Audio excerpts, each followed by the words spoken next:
Mauricio Bazán. Está claro, Inge. Bien, entonces hasta ahí tenemos las protecciones para transformadores. Lo mismo se tendría que hacer para los reactores, con la diferencia de que el reactor no tiene devanado secundario, no solamente es un devanado primario, devanado que está ligado a la fuente, y no hay secundario, ya que la función principal de este reactor es compensar los efectos capacitivos de las líneas eléctricas, principalmente líneas largas. Entonces, igual, estos devanados tienen que tener protección de sobrecorriente y protección diferencial. En estos casos no tenemos relación de transformación, directamente sería la protección de la bobina, al igual que de los generadores. Bien, entonces ahora, antes de pasar a otro tema, quisiera comentarles sobre un trabajo que vamos a hacer para poder completar la nota. Los exámenes valen 80%. Ese trabajo que vamos a realizar significa el 20% faltante. Entonces, hemos hecho ya una pequeña presentación sobre ese trabajo práctico y básicamente consiste en hacer los ajustes de los relés que van a estar ubicados en diferentes puntos. Ya para hacer un poco más fácil el trabajo, vamos a requerir de que tengamos un contenido base, donde tengamos, por ejemplo, una primera parte, generalidades del trabajo. El objetivo seguramente va a ser hacer el ajuste de los relés en las diferentes barras de nuestro sistema. Y hay una parte de desarrollo donde vamos a tener que hacer un poco de teoría, hablar de la demanda, hablar de los parámetros eléctricos que están ligados a las instalaciones eléctricas mismas. Vamos a tener que hacer un estudio de cortocircuitos. No es complicado, es un pequeño sistema. Podemos usar alguna herramienta que haya a manera de demo o finalmente calcular a mano. Y luego tenemos que implementar un esquema de protección. Aquí se puede hablar de una protección simple, una protección sofisticada. Vamos a hablar de relés de distancia. Vamos al siguiente tema, a hacer protección de líneas. Y finalmente el ajuste. De todo esto va a haber una conclusión seguramente. Y es muy importante esta parte, la conclusión.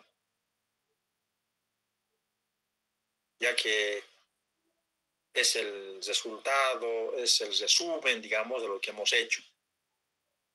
Y si tenemos una bibliografía, podemos anotar aquí, realmente son catálogos que vamos a ir utilizando, los diferentes relés, o algún texto para el cálculo de las corrientes de cortocircuito, o alguno para el tema de la demanda. ¿No? Y en el anexo se puede poner algún cuadro, alguna tabla que nos permita ampliar un poco lo que se está escribiendo en el desarrollo. No se espera que sea un trabajo ampuloso, ¿no?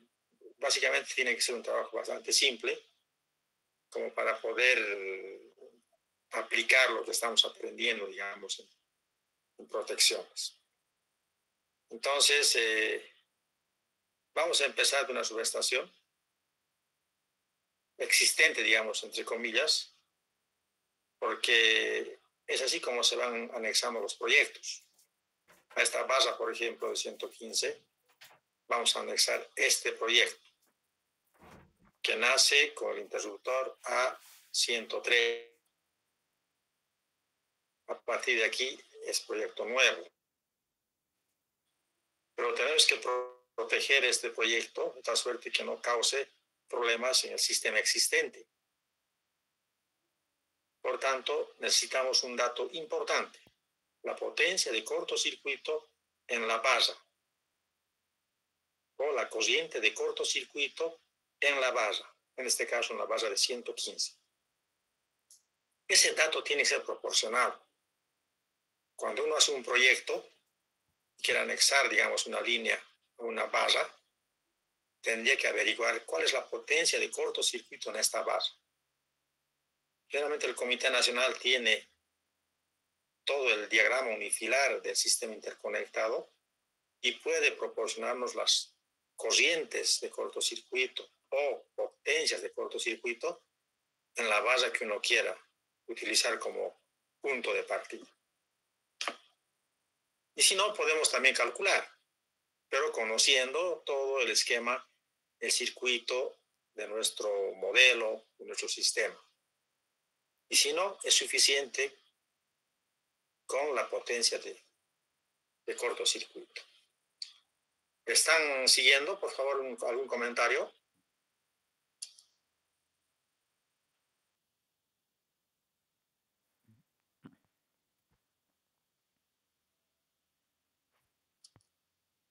¿Están viendo el diagrama unifilar? Sí, Inge.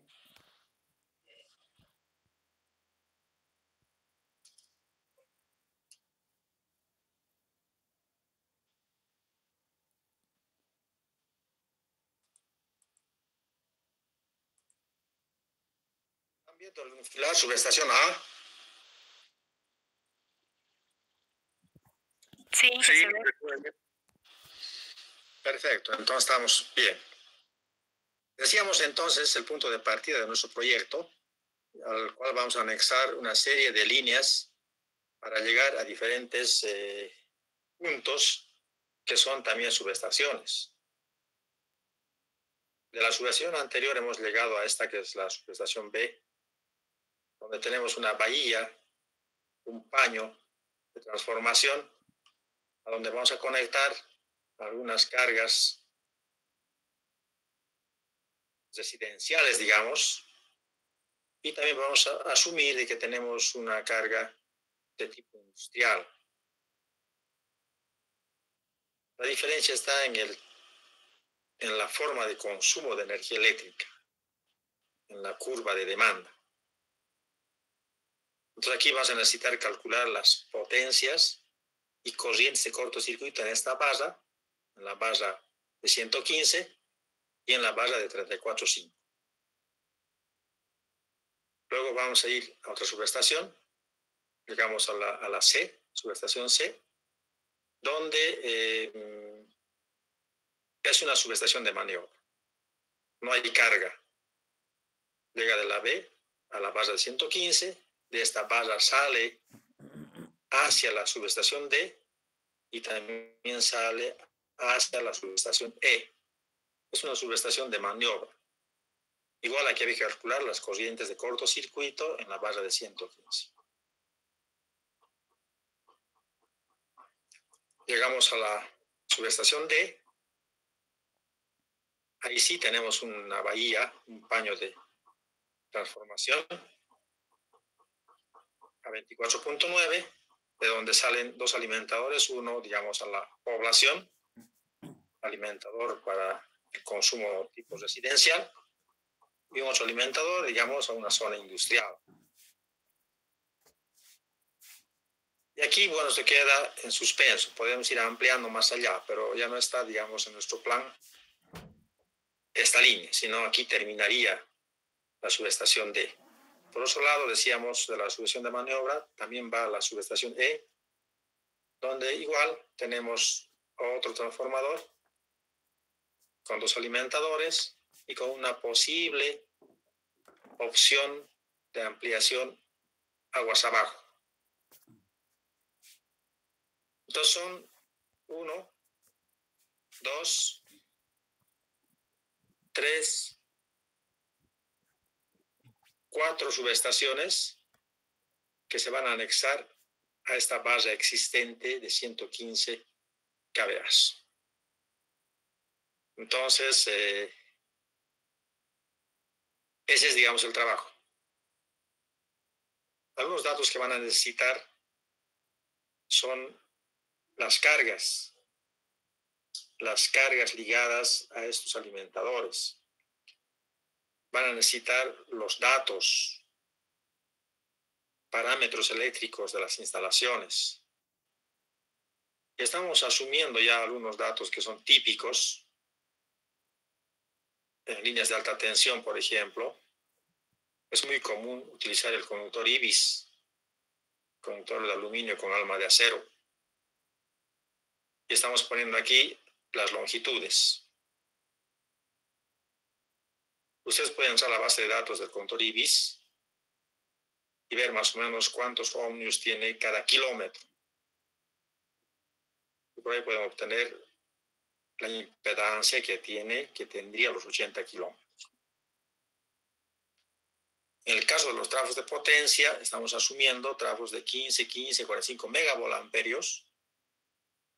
Estamos asumiendo que tienen tensiones de cortocircuito de 8 y 9%. Todos son DY11 y los alimentadores industriales tienen un factor de potencia de 0,85. Y a nivel de las líneas de media tensión, son trifásicos de 3 hilos y son líneas también que tienen conductores muy conocidos, muy comunes en distribución. El conductor tipo Penguin. También tienen que entrar a la base de datos de pueden buscar en internet, digamos, las características de estos conductores y tener la impedancia. Conociendo la longitud, podemos tener la impedancia total de estas líneas. El problema va a ser con las cargas. La carga de los alimentadores de estas subestaciones los vamos a considerar concentradas. Es mejor, es más fácil. En la práctica, la carga está distribuida, ¿no? Pues vamos a simplificar, concentrando estas cargas a nivel de la barra de media tensión. Y para el cálculo de estas cargas, van a tener que recurrir a una tabla que hemos diseñado.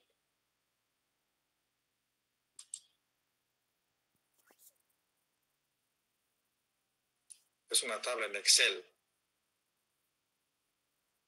¿Están viendo la presentación en Excel, por favor? No, ¿en qué? Bueno, un ratito vamos a entonces a abrir. El vínculo está fallando.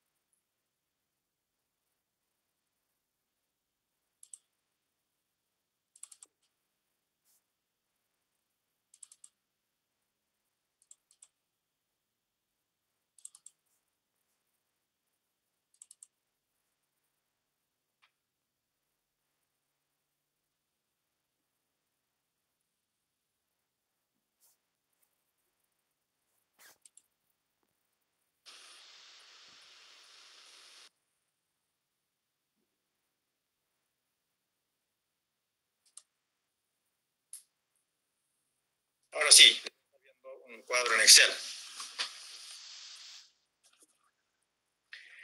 Bien, este cuadrito nos sirve para poder calcular o determinar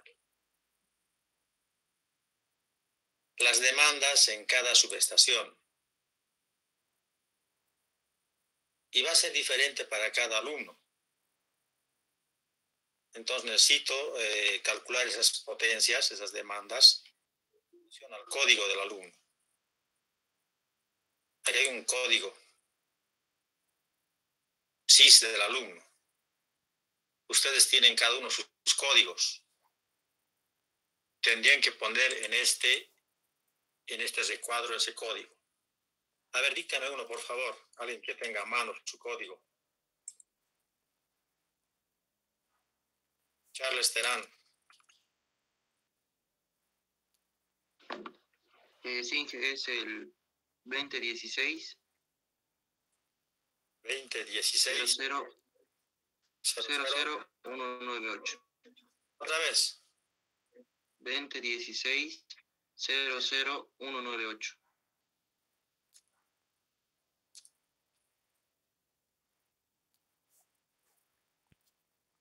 Bien, entonces este alumno tiene que tomar esta información. En la subestación B tiene que tomar la columna ZES2 para su demanda. Esta columna.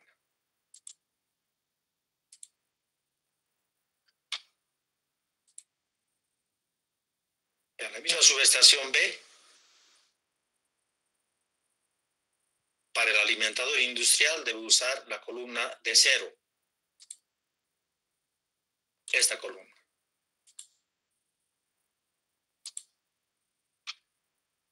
Y así, donde se quiera carga, en la subestación C, por ejemplo, con la D, donde hay necesidad de carga, usa la columna que dice. Para la subestación E, por ejemplo, debe usar la carga, la demanda de la columna R6. Esta. Y como carga industrial, la columna INT9.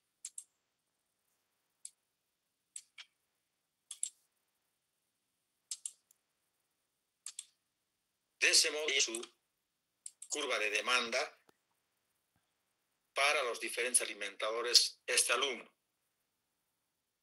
Y para calcular la demanda, va a utilizar o armaría una tasa de crecimiento de 4.5% anual.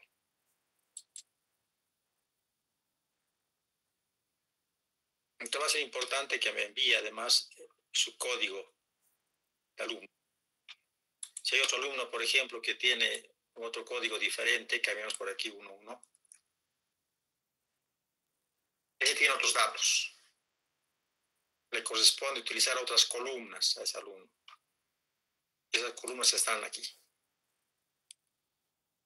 Entonces, ya conociendo su código SIS, tiene que copiarse la columna que corresponda, asignar a cada subestación, y esa va a ser su demanda. En base a esa demanda, van a tener la corriente nominal, vamos a elegir los CTs y vamos a hacer los ajustes necesarios que hemos estado haciendo en algunos ejercicios ya anteriormente.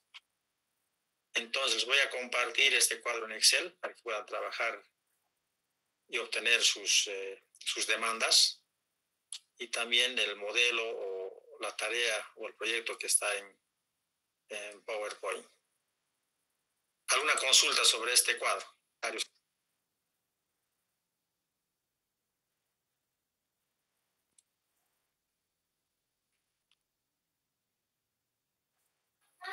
Buenas, ingeniero. Inicio, mi internet se cortó y no pude oír lo que decía en esta primera hoja que está presentando. ¿Será que le podría volver a explicar, por favor? Ya. Decía que en cada subestación tenemos un transformador, y en la barra de media tensión de ese transformador tenemos cargas. Hemos puesto cargas residenciales y cargas industriales. Necesitamos ese dato. Necesitamos saber cuánto estaría alimentando cada transformador. Y esos datos vamos a obtener con estos cuadros. Y para hacer uso de este cuadro, cada alumno tiene que anotar en este cuadro verde su código SIS. Y el programa automáticamente le asigna las columnas que va a usar en su proyecto. En este caso, por ejemplo, hemos cambiado y tenemos estos dígitos que son del código SIS, y el algoritmo hace de que tengamos asignadas diferentes columnas para la carga residencial y para la carga industrial. Si cambiamos a otro alumno, por ejemplo, no sé, vamos a poner esto de manera aleatoria. Cambia.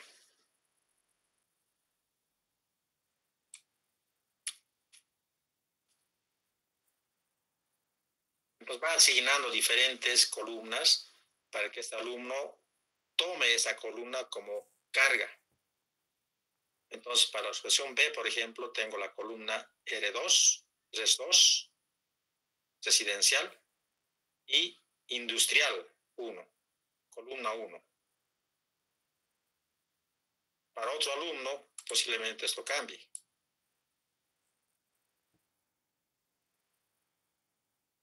Son diferentes códigos, pues van a cambiar algunos datos, algunas subestaciones.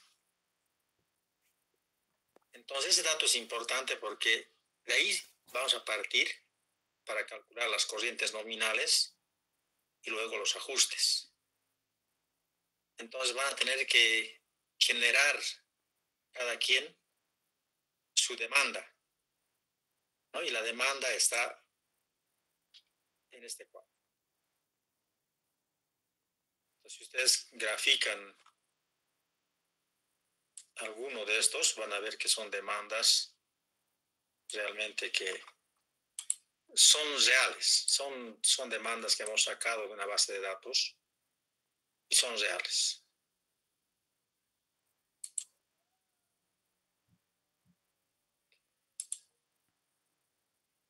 Algo así, es una demanda.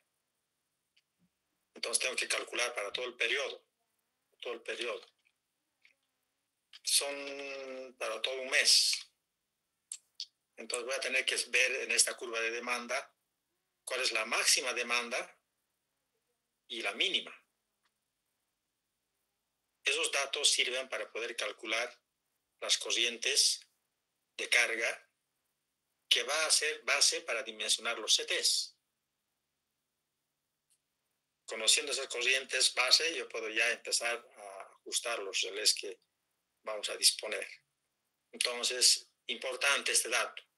Estas curvas de demanda van a variar de alumno a alumno, porque a cada uno le asigna diferentes columnas en función a su código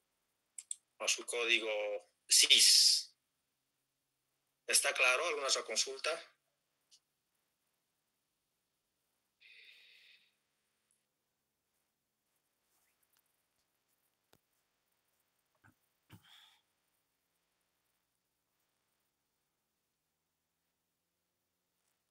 Mauricio Velasco.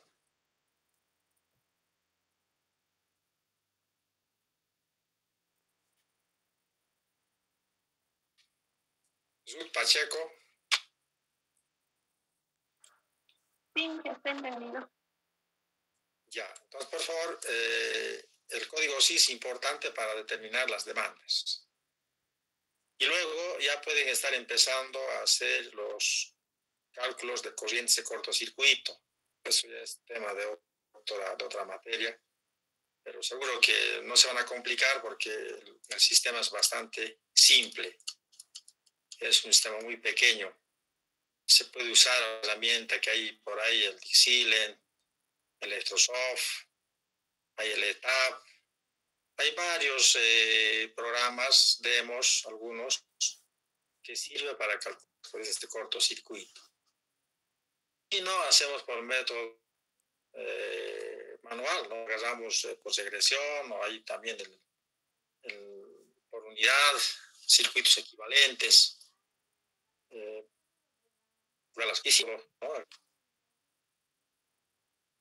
El método de las componentes simétricas, cualquier método importa calcular las corrientes de cortocircuito, es válido. Y para los parámetros de líneas, ya saben, estamos poniendo los datos del conductor que van a utilizar, tanto en media como en alta tensión.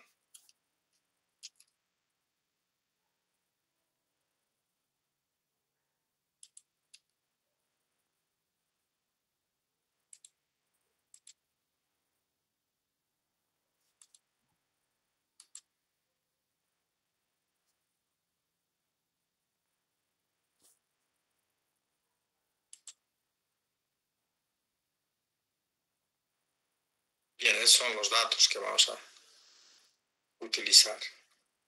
Ahora, para la línea en en alta tensión. Hay diferentes configuraciones que ustedes van a tener que asumir. Algún modelo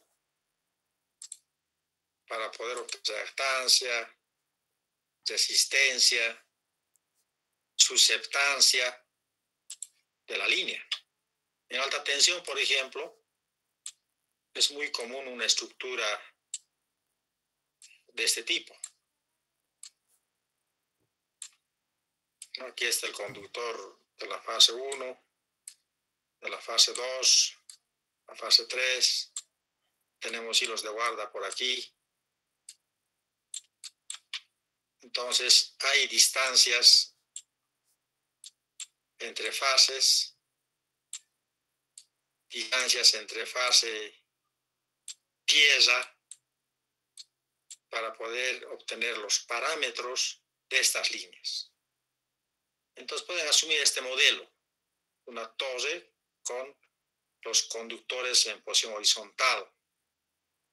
O alguien prefiere hacer otro estudio para una torre, por ejemplo, con una disposición triangular. Entonces aquí están las fases A, B y C, el hilo de guarda. Estas distancias ustedes saben que afectan en la impedancia de nuestra línea. Entonces es importante asumir algún modelo para calcular las características eléctricas de nuestra línea. En el trazo no hay problema, ya tenemos la impedancia y sabemos que es DY para la protección diferencial. Y en el caso de los sistemas de baja tensión, media tensión, ya son postes directamente. En media tensión podemos asumir, por ejemplo, un poste para media tensión que tiene una cruceta, y mediante aisladores estamos fijando los conductores ABC. Nada más. Es básico de 3 hilos, por lo tanto no necesito el neutro. Y también para el nivel de tensión 24.9, 34.5, hay distancias recomendables entre conductores y también la altura del poste, ¿no? Van a tener que un poco repasar tal vez su cuaderno de redes eléctricas, redes de distribución, y aquí un poco la parte de líneas de transmisión. Pero ya es para ustedes algo conocido, no creo que sea tan complejo. ¿Alguna consulta más antes de pasar al siguiente tema?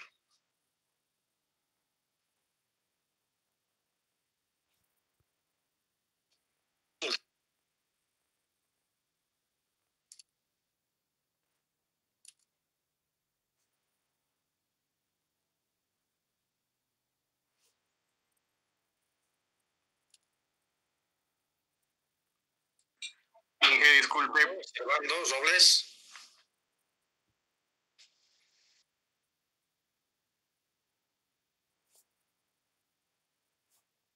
Inge, disculpe, ¿para cuándo sería el proyecto? Bueno, está eso hasta la conclusión del semestre, ¿no? Parece que el semestre termina a mediados de agosto. Pero hay que ir ganando tiempo ya para no dejarnos pisar con el tiempo mismo. Entonces vayan avanzando, vayan calculando las corrientes de cortocircuito, vayan calculando los parámetros de las líneas y del transformador, vayan armando su circuito, ¿no? Y al final la etapa última es el ajuste del relé. Eso va a ser rápidamente. Lo importante es conocer las corrientes de cortocircuito. Y para eso necesitan algunos datos previos, ¿no? O sea, ya van a ir ustedes viendo la necesidad conforme vayan haciendo el trabajo. Pero en este momento es obtener las corrientes de cortocircuito en cada vaso. Para eso que necesitan los parámetros eléctricos de la línea, del transformador y de la red en baja tensión o en media tensión. conociendo esos parámetros, pueden hacer el modelo eléctrico y calcular las cosas de cortocircuito. Entonces, vayan ganando tiempo. No tenemos un poco de tiempo hacia adelante. Podemos ir haciendo algunas clases, alguna parte que necesiten avanzar o ampliar. Pero el plazo sería, digamos, hasta el examen final, porque ahí necesitamos la nota ya para calcular la nota del proyecto. Y el examen final ya está fijado en nuestro plan global que hemos entregado al iniciar el semestre. ¿Alguna otra consulta?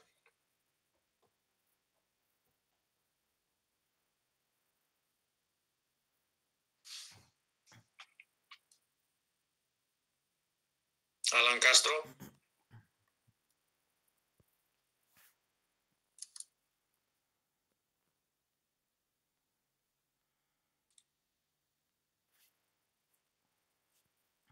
Bien, entonces vamos a dar por concluido nuestro tema de transformadores y pasar a otro para ir avanzando en nuestro programa.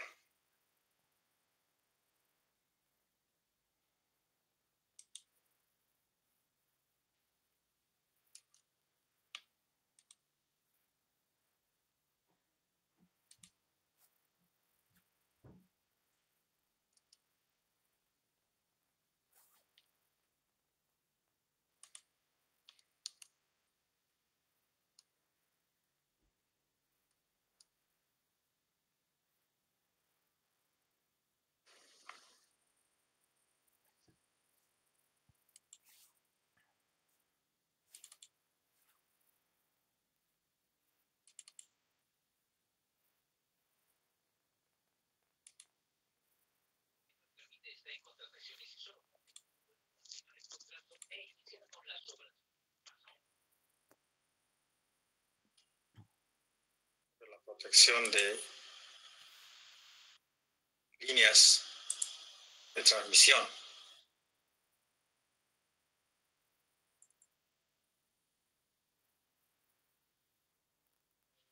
Antes podemos hacer una evaluación rápida de las características de las líneas, que también nos va a servir para el proyecto. Por favor, cualquier consulta pueden ir haciendo sobre la marcha.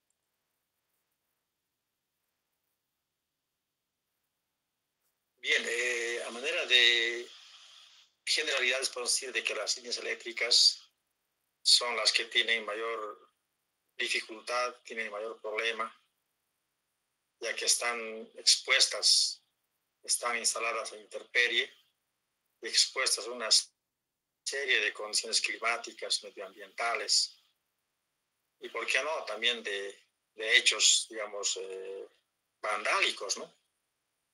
Están al aire libre. Entonces vamos a necesitar hacer un estudio de las líneas para ver cuál es el grado de vulnerabilidad que tienen estas líneas para poder aplicar algún tipo de protección. Vamos a necesitar conocer la operación de los sistemas para poder implementar un sistema de protección. Entonces decíamos que la protección está orientada a implementar un sistema simple o sofisticado. Entonces, en base a ese criterio podemos identificar líneas de baja tensión que estarían por debajo de los 1000 voltios, distribución secundaria, baja tensión. En nuestro sistema es 380, 220 voltios. Luego hay líneas de media tensión que estaría entre 1 y 50 kilovoltios. Nosotros llamamos distribución primaria. En Cochabamba, muy común, 10 kilovoltios, 24.9 y 34.5 kilovoltios. En otros sistemas hay el 12, 6.9, 15 kilovoltios. Todos son de media tensión. Luego ya para llevar energía a mayor distancia, como ustedes saben, debemos elevar la tensión. Entonces, si queremos llevar energía a distancias del orden de los kilómetros, entonces hay que subir la tensión. Ahí están las tensiones altas, entre 50 y 300 kilovoltios para sistemas de transmisión. En nuestro sistema, 115 y 230 kilovoltios, muy común. También hay algunos sistemas de transmisión de 69 kilovoltios. Esto está ligado a la longitud, a la distancia a recorrer. Si la distancia a recorrer es más todavía, más o menos la relación es 1. Ustedes saben, hemos hablado en un momento en transformadores, recuerdo que hemos hablado y hemos dicho que por cada kilómetro de terreno, la tensión debe ser 1 kilovoltio. Entonces, llevar energía, por ejemplo, a 500 kilómetros, la tensión tendría que ser 500 kilovoltios. Es un criterio técnico, económico, recomendable. Entonces, ya estamos hablando de distancias del orden de los 300 kilómetros a 750 kilómetros. 500, donde la tensión tendría que estar en ese orden también. Y hay tensiones mayores todavía, mayor a 750 kilovoltios. Ya son tensiones denominadas ultra alta tensión. En nuestro sistema, de lo muy común, decíamos, 115 kilovoltios, 230 kilovoltios. Los últimos proyectos están haciendo en 230 kilovoltios y los antiguos todavía quedan de 69 kilovoltios. Actualmente están haciendo estudios para líneas de transmisión de 500 kilovoltios, ya orientados, digamos, a proyectos de exportación de energía. Y seguramente si vamos a tener que llevar energía a lugares más lejanos, se tendría que pensar en tensiones llamadas ultra alta tensión. Para cada uno de estos vamos a tener diferentes características eléctricas, por tanto, el estudio de la corriente de cortocircuito va a tener su particularidad. Luego podemos clasificar las líneas de transmisión en monofásicas y trifásicas. Entre las monofásicas tenemos la tensión fase neutro, cuando es una conexión en una configuración estrella. O podemos tener fase-fase si la conexión es delta. ¿Está claro esto? Conexión estrella, fase neutro. Neutro es el punto común. Y fase sería alguna de los bornes. Fase neutro. Aquí tenemos un neutro, podemos tener 3 neutros, o digo 3 monofásicos conectados a la misma línea. O tener un monofásico en una conexión delta. Entonces tenemos aquí A, digamos, B y C. AB sería una conexión monofásica. BC, otra conexión monofásica, y CA, otra conexión monofásica. Y también hay este otro, que es el monofásico retorno por tierra. Este no necesita neutro, solamente requiere un conductor con una fase viva, la fase A, digamos, un solo conductor. Y el retorno sería por tierra. Es un monofásico que tiene bastante ahorro económico, solo que teníamos que tener un buen sistema de tierra para retorno, ¿no? Si es un terreno pedregoso rocoso o montañoso, no sería recomendable este monofásico. En ese caso habría que llevar un monofásico con retorno físico, ya sea neutro u otra fase. Luego tenemos las trifásicas, de 3 hilos, conexión delta, y de 4 hilos, conexión estrella. Estos mismos, ¿no? Entonces aquí también van a variar las características eléctricas de las líneas, que van a tener su efecto en el estudio de la corriente de cortocircuito. Luego es muy común también hablar de líneas de transmisión en corriente continua y líneas de transmisión en corriente alterna. Se ha visto que la corriente alterna tiene limitaciones. Cuando se habla de tensiones mayores, donde se requiere un haz de conductores. Ya no es un conductor solamente, sino es un haz de conductores para poder aumentar el radio medio geométrico y evitar las pérdidas por efecto corona.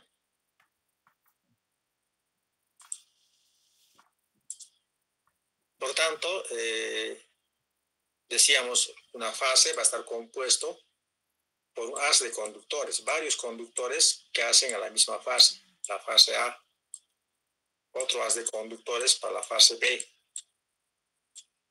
y otro haz de conductores para la fase C.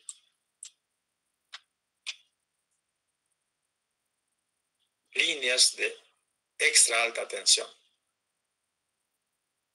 son más costosos, requieren estructuras quizá más elaboradas,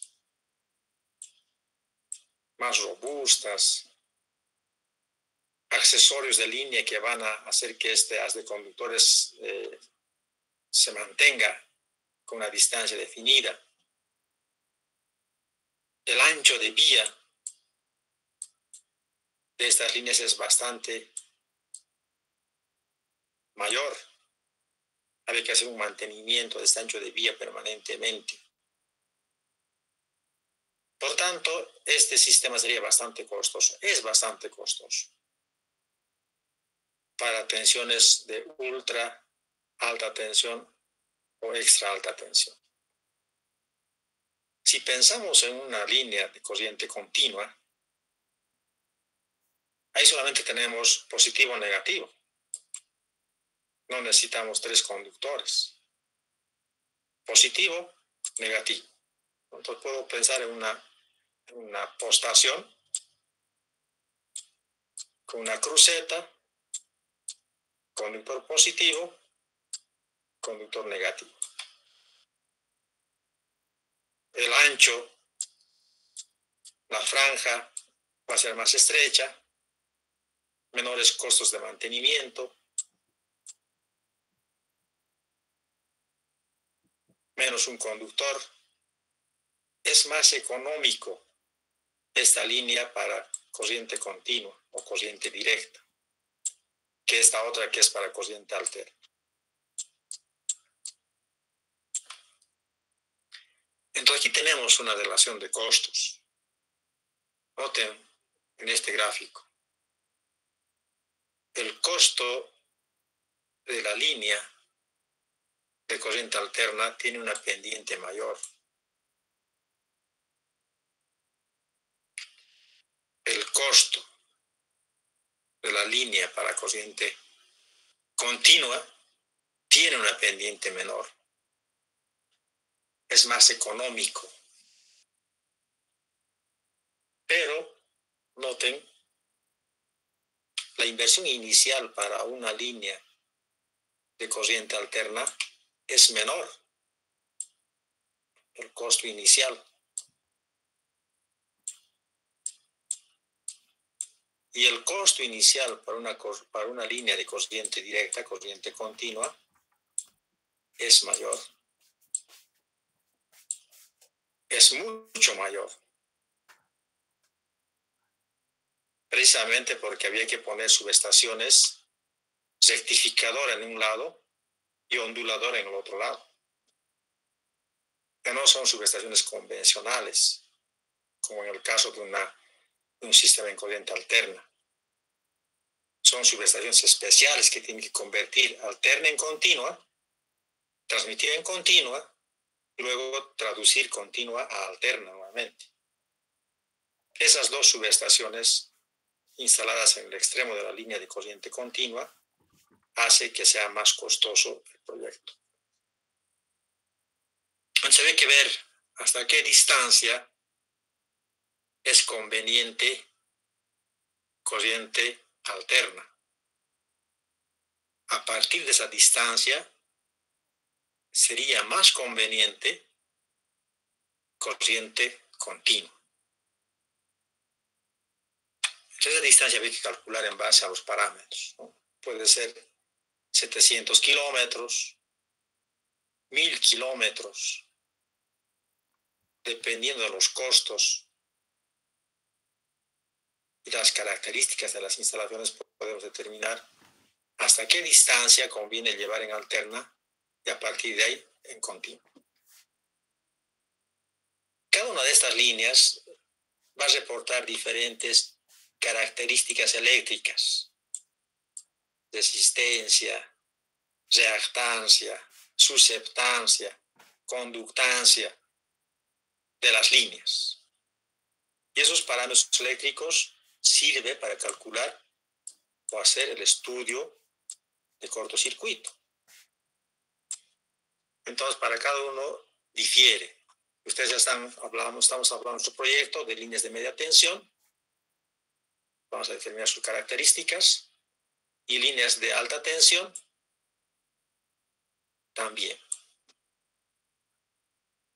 Entonces ya aquí tienen que tomar en cuenta la necesidad de conocer las unidades constructivas de estas líneas. Altura, distancia entre conductores para poder determinar estas características eléctricas. Seguimos. Hablando de conductores. Básicamente son conductores hebrados, como en estos casos. No es un conductor macizo. Son conductores que son conformados por varios alambres delgados y además tienen un alma de acero. Este conductor tiene mejor resistencia mecánica que un conductor sin alma de acero. Entonces hay diferentes calibres, diferentes materiales, aluminio, cobre, y cada uno de estos va a reportar también diferentes características eléctricas de nuestras líneas. Entonces, para dotar mayor flexibilidad es que tenemos conductores trenzados en una, dos o más capas. En algunos conductores, especialmente de líneas de alta tensión, en lugar de tener un alma de acero, tiene un conductor llamada OPGW,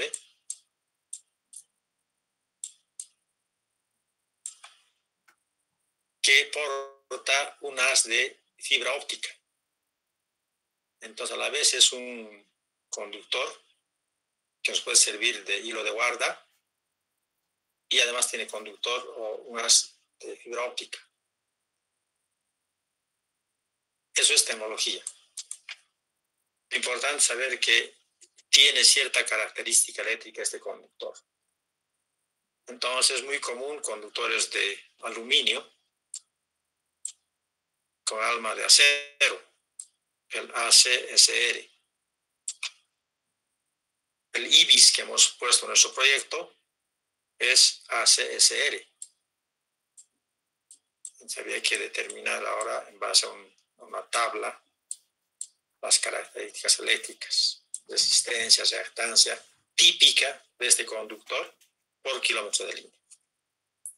En distribución se puede usar sin alma de acero, AAC.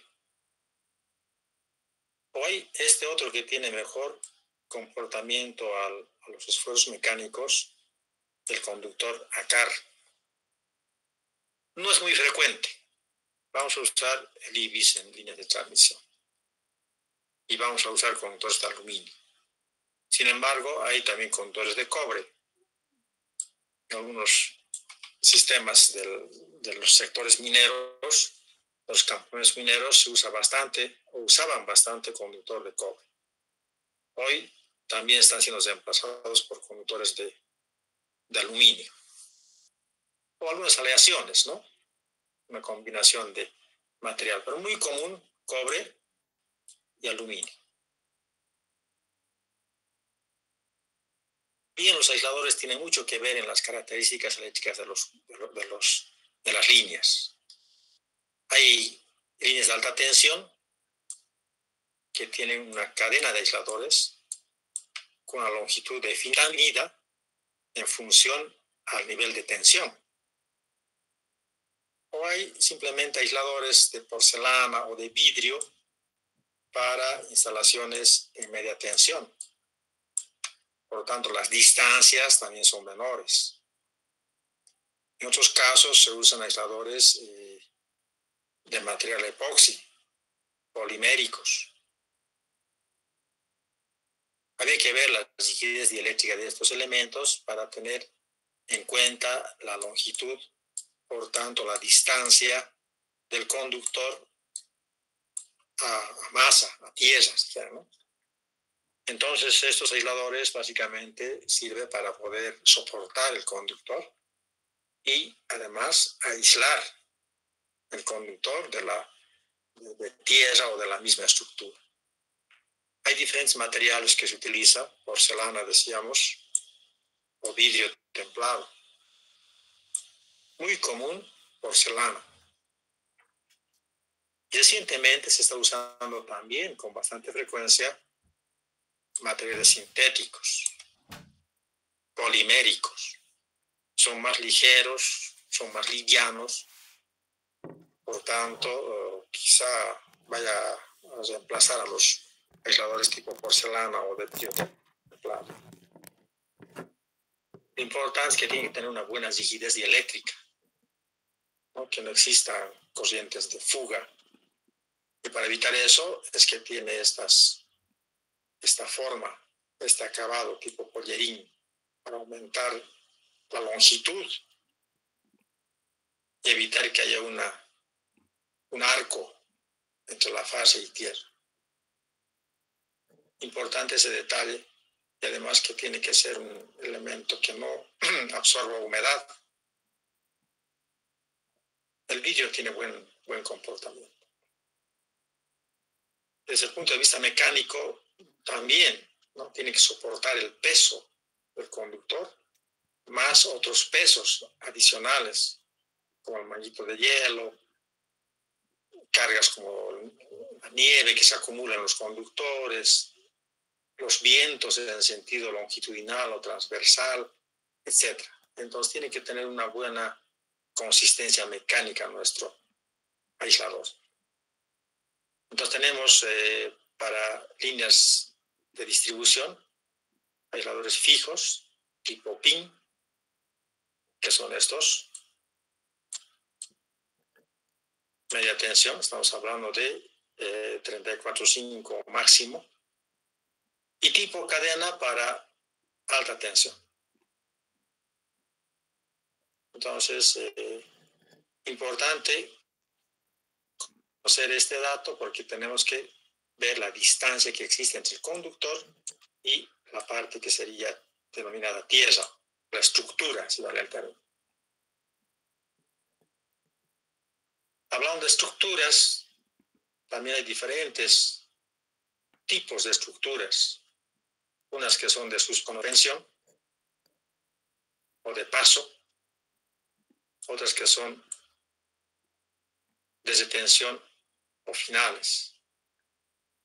Los de detención son más robustos, a veces tienen contravientos, tirantes, y se usa mucho en los finales de una línea de transmisión, o también algunos quiebres, ángulos, o como rompetramos, es decir, para evitar que ante una falla de un poste, todos los postes se vayan como en dominó. Entonces se van poniendo estos postes, estas estructuras de tensión, para evitar ese problema. Cada ciertos vanos se pone una estructura de tensión. O si es que es un ángulo obligado, una estructura de tensión. Y si no, estructuras de suspensión que son más delgados, más ligeros, pero también son más débiles. Luego hay que pensar de que estos se deben proteger también a través de hilos de guarda que están instalados en las partes superiores de las estructuras. Y básicamente la función sería proteger contra descargas atmosféricas a nuestra línea. Generalmente estos conductores son de acero, tipo EHS,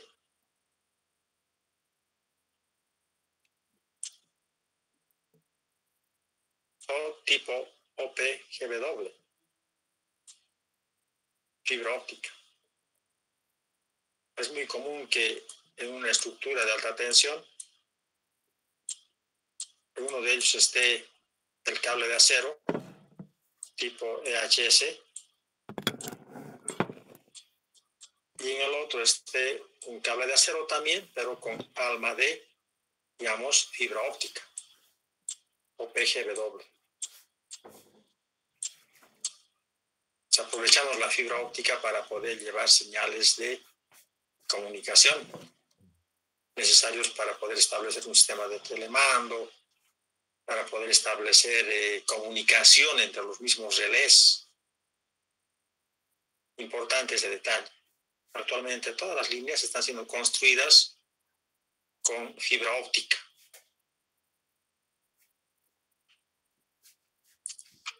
Y luego podemos hablar de cargas. Cargas tipo verticales, es el mismo peso del conductor que está sobre el soporte, sobre la estructura. Cargas transversales, básicamente serían vientos que van de un lado para otro. Habría que conocer para el cálculo mecánico ese detalle, pero para nosotros nos interesa solamente la estructura, la forma de la estructura. Hay cargas longitudinales, justamente cuando algún conductor se rompe. Hay cargas longitudinales para algunos postes, para algunas estructuras, que hay que evitar a través de estructuras tipo de tensión. Y las adicionales, ¿no?, que hemos visto debido al hielo, la temperatura también hace que tengamos contracción, dilatación de los conductores, el viento. Entonces, estos detalles sirven para calcular la estructura. Y una vez calculada la estructura, ya se define las distancias entre fases, y ese dato nos interesa a nosotros que vamos a hacer la protección. Distancias entre fases, distancia entre fase tierra, distancia entre fase y el hilo de guarda. Entonces, quien diseñe la línea eléctrica tiene que conocer estos datos. Armar la estructura.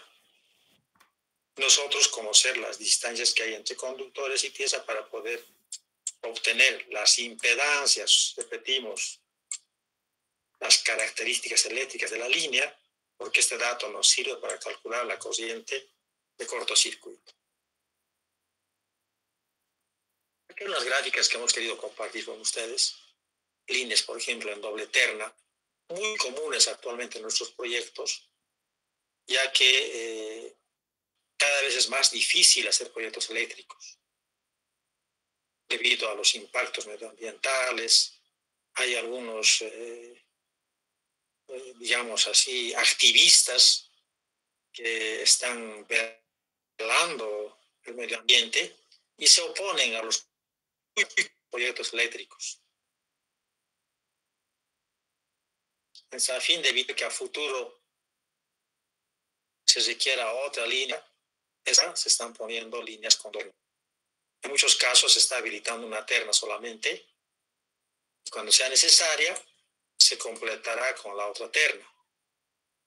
Pero la estructura ya está hecha, ya está montada para carga eléctrica doble terna.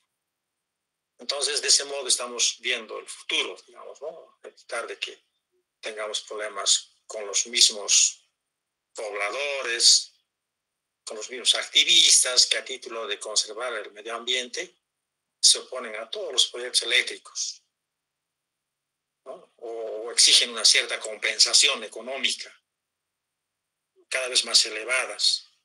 Entonces hay una serie de aspectos que hay que considerar. Hay que, ya teniendo una línea de doble terna, las impedancias eléctricas de esta línea difieren en comparación de una línea simple terna. Entonces en el proyecto ustedes van a usar uno simple terna, no se preocupen, ¿no? Pero vale la pena resaltar este detalle. La configuración puede ser como en este caso, tipo vertical, las tres fases. Tipo horizontal o en otros casos. Aquí una línea en media tensión. Es un centro de transformación y tenemos aquí una línea tipo bandera con tres líneas en media tensión. Y ustedes verán, investigarán cuál es la distancia típica entre fases para poder calcular, repetimos, la impedancia de esta línea. Y algunos accesorios que estamos queriendo mostrar. Este que es el que se utiliza para un haz de conductores. Entonces a cada uno de estos va ensamblado un conductor. Y los 4 conductores hacen a la fase A. Entonces habrá otro haz de conductores para la fase B y otro para la fase C. Entonces, a objeto de aumentar el radio medio geométrico, estamos usando este accesorio para instalar un haz de conductores para la fase A. En líneas de extra alta tensión y ultra extra alta tensión, haz de conductores. Y es balancines que se ponen generalmente en las líneas, en los extremos, para evitar que haya vibración. Es un amortiguador.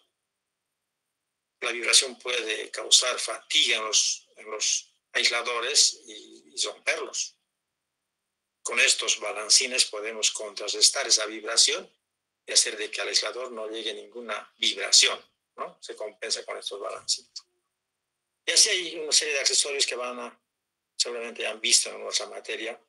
Lo importante para nosotros, repetimos, es calcular la impedancia de la línea. ¿Alguna consulta hasta ahí, por favor? Dejaremos el micrófono abierto. Andrea, a ver.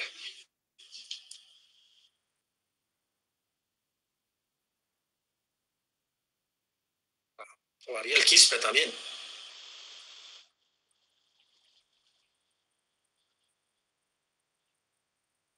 ¿Alguna consulta, Adelaida?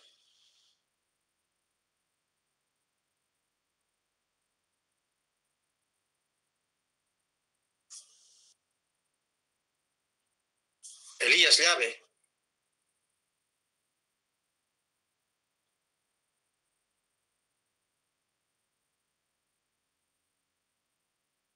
Ever Solís.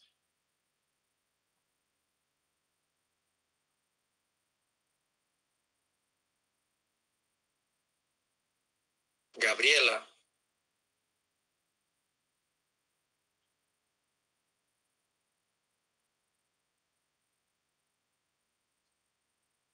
Ruth Pacheco.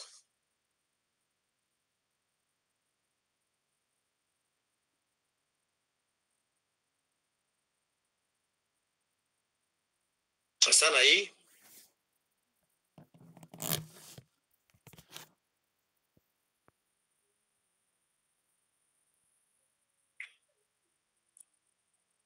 Ok, hasta aquí es yo paso para ustedes porque son estructuras, son conceptos de líneas, de redes que hemos ido revisando con el único objetivo de poder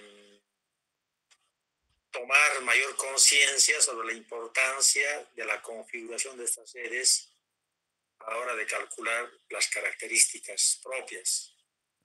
Una vez construida la línea o la red eléctrica, estos datos son constantes, útiles para calcularlas, para hacer los estudios eléctricos. Y entre ellos está la corriente de cortocircuito, estudio de flujos, estudio de estabilidad, estudio de cortocircuito. Son una serie de estudios que se pueden hacer con estos datos. Bien, ya para analizar la filosofía de protección, había que tener una estadística de fallas, probabilidades de fallas, conociendo que una falla es una situación anormal, ¿no? De básicamente reducción o falla en la aislación, ya sea entre conductores o entre conductor-tierra. Estas bajas impedancias hacen de que tengamos unas corrientes muy elevadas que pueden ser destructivas en muchos casos o finalmente acortar la vida útil de ciertos elementos o finalmente ocasionar pérdidas en el sistema, ya que estas corrientes de cortocircuito ocasionan esfuerzos electromecánicos entre conductores que puede ocasionar una serie de fallas de tipo mecánico en las estructuras, en los aisladores, y acortar la vida útil de ellos debido a un sobrecalentamiento. Entonces no es deseable que existan corrientes de falla, por tanto había que disiparlas rápidamente a fin de evitar problemas mayores. Pero para implementar un sistema de protección debemos conocer cuáles son las estadísticas de fallas. Y generalmente hemos visto que en todos los eventos, en todos los registros que se tienen por temas de interrupción, la mayor parte ocurre en las líneas aéreas. Líneas aéreas. El 50% de las fallas ocurren en las líneas aéreas. Si tenemos instalaciones que tienen cables subterráneos, también hay fallas ahí, pero en una escala menor, un 10%. En los equipos, en los interruptores, un 15% de las fallas ocurren en los interruptores, un 12% en los transformadores, ¿no? Y algunos porcentajes menores en otros elementos. Importante es resaltar que las mayores fallas, los mayores eventos ocurren en las líneas aéreas. Entonces había que tener un poco más cuidado en dimensionar, en implementar esquemas de protección para líneas aéreas. Dentro de este mismo análisis podemos ver que de estas fallas en líneas eléctricas, un 80% son monofásicos. Esto es interesante.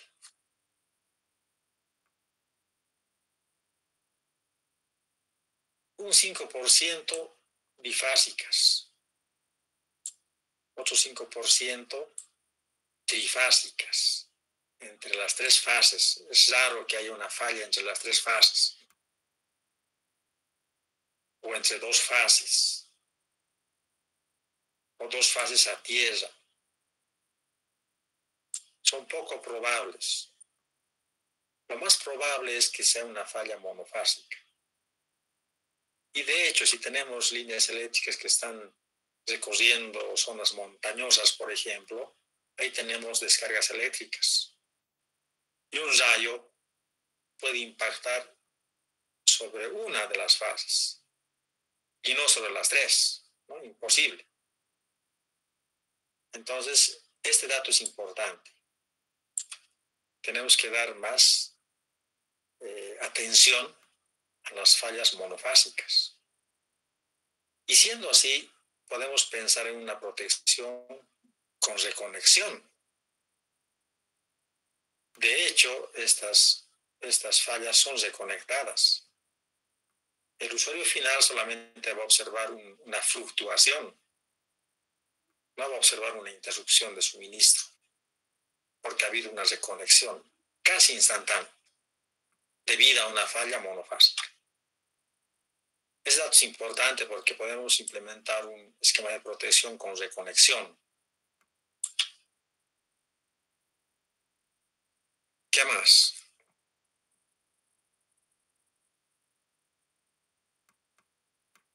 Otros aspectos que se requiere conocer. La configuración del sistema.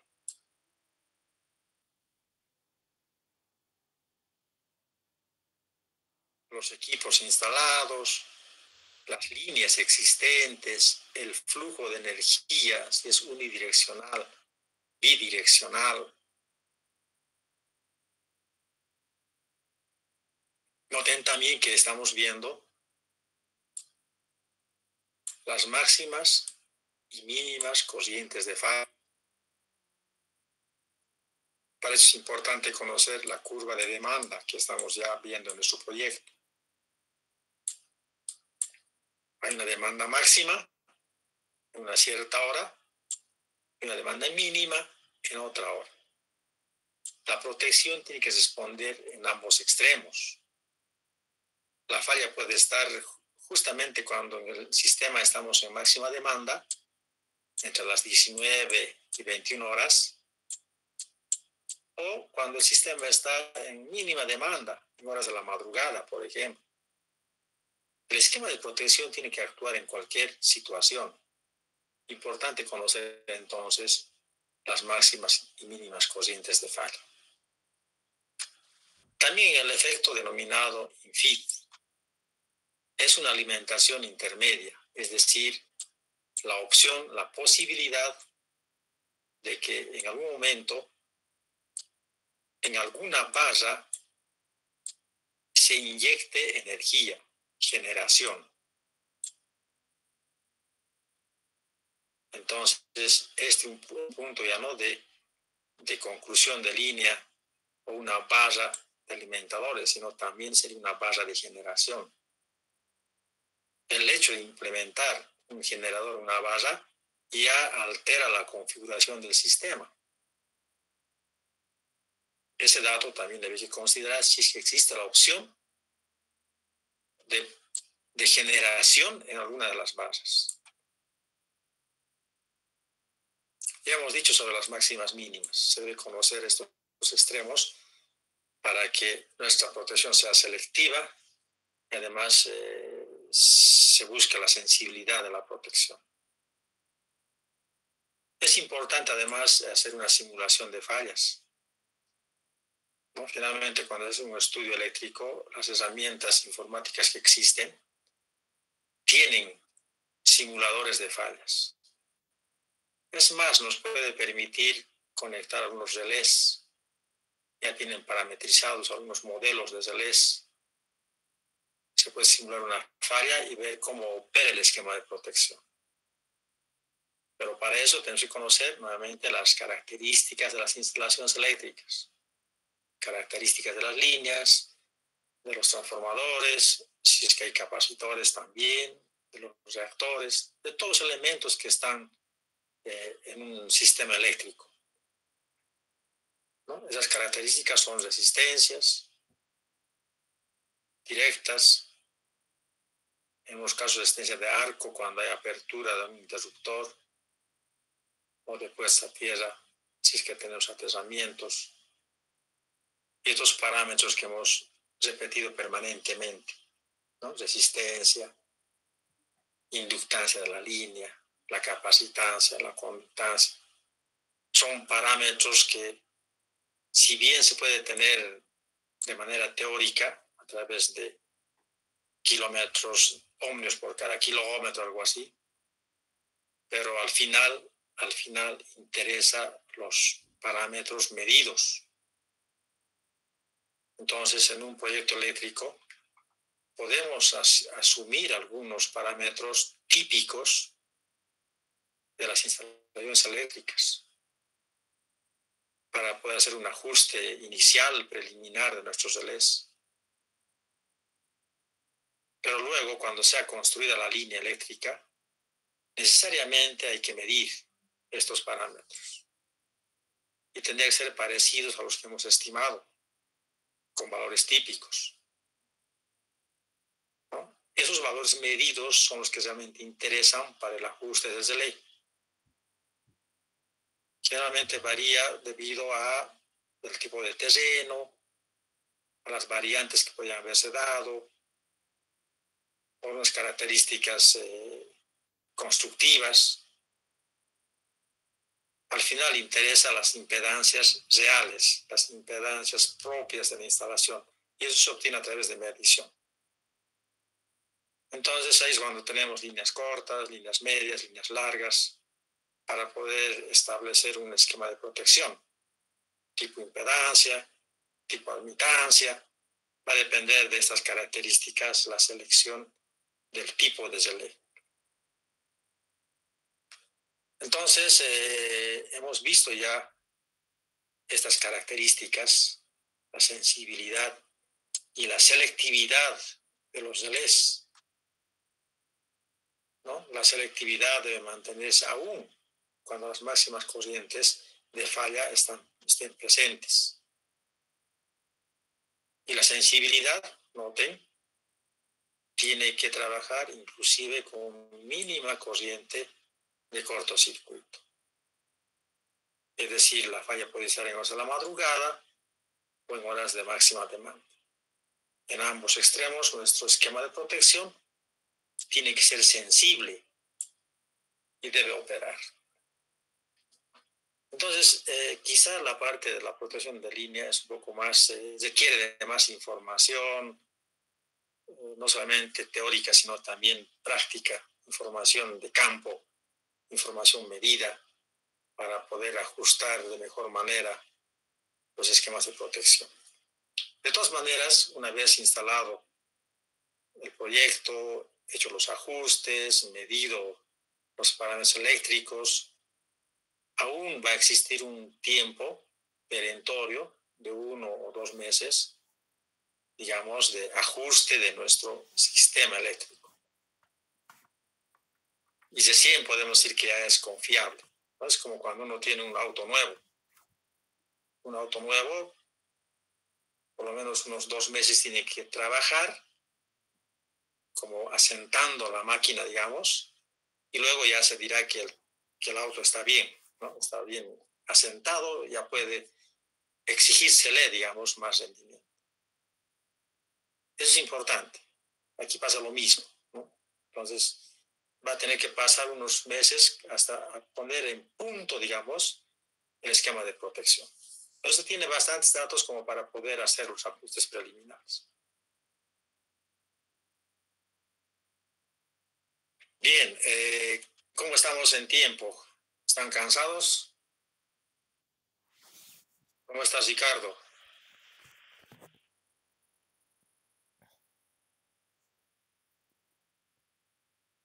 Miguel Gonzalo.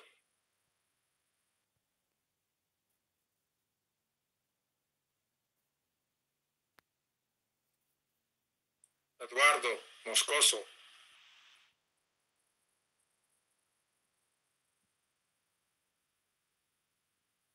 Alan Castro.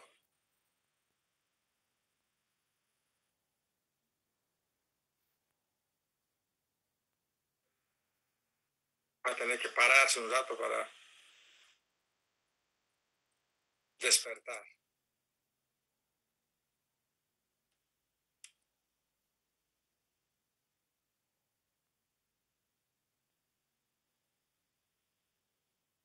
Bien, lo más digamos, complicado de las líneas es conocer los parámetros eléctricos. Felizmente existen herramientas también que nos permite instalar o mejor simular una red eléctrica y nos puede proporcionar los parámetros eléctricos. Ya ese programa calcula las distancias entre fases, fase conductor, fase tierra, fase hilo de guarda, y nos puede proporcionar las características eléctricas. Y si no, podemos optar por valores típicos, ¿no? Por ejemplo, una línea de 115 instalado en un terreno altiplánico, ¿cuántos ohmios por kilómetro tiene? Ese dato podemos usar en otro proyecto en una zona similar, ¿no? Si queremos hacer una línea en el trópico, hay que conocer los parámetros eléctricos de una línea parecida en terrenos también similares. Podemos usar ese dato para hacer un estudio preliminar. Siempre es posible, si no se tiene el dato exacto, preciso, que va a ser resultado finalmente de una medición en campo de estos parámetros. Bien, si no hay más consultas, podemos quedar aquí. Tenemos que hablar de normas operativas, especialmente la norma operativa número 17, que está vigente y es administrado por el Comité Nacional de Despacho de Carga. Esta entidad es la responsable de poder anexar o no, aceptar o no un proyecto nuevo. Entonces, para poder anexar a un sistema, al sistema interconectado nacional, un proyecto nuevo, se debe cumplir con ciertos requisitos, con ciertas normas.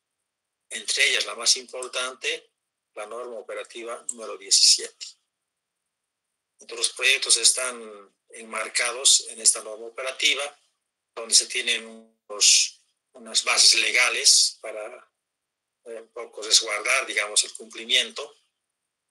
Y hay lo que se llama filosofía de protección, ¿no? Tanto para barras, para líneas, para topógrafos, la necesidad de obtener registros oscilográficos para hacer una evaluación de algún evento que haya ocurrido.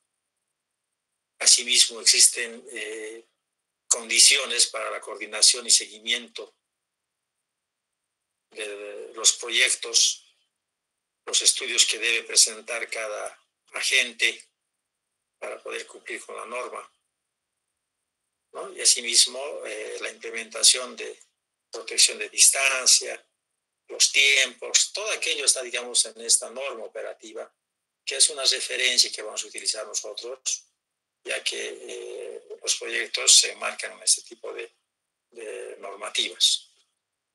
Entonces, si no hay más consultas, podemos quedar aquí. Dejaremos el micrófono abierto para alguien que quiera hacer algún comentario o alguna consulta.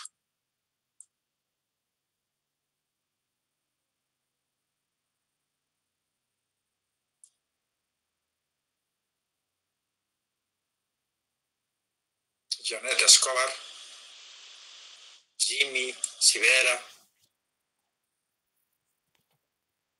Marco Antonio, Joaquín.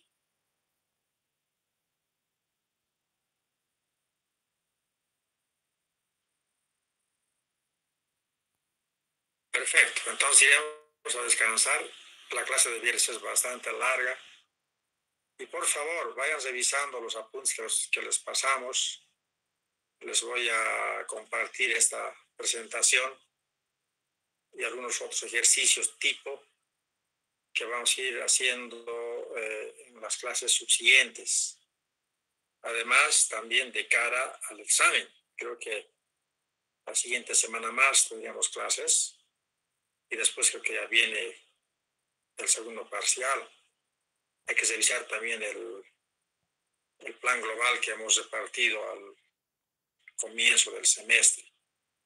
Bien, si no hay más consultas, quedaremos aquí. Hasta mañana, Inge. Hasta luego, Inge. Hasta luego.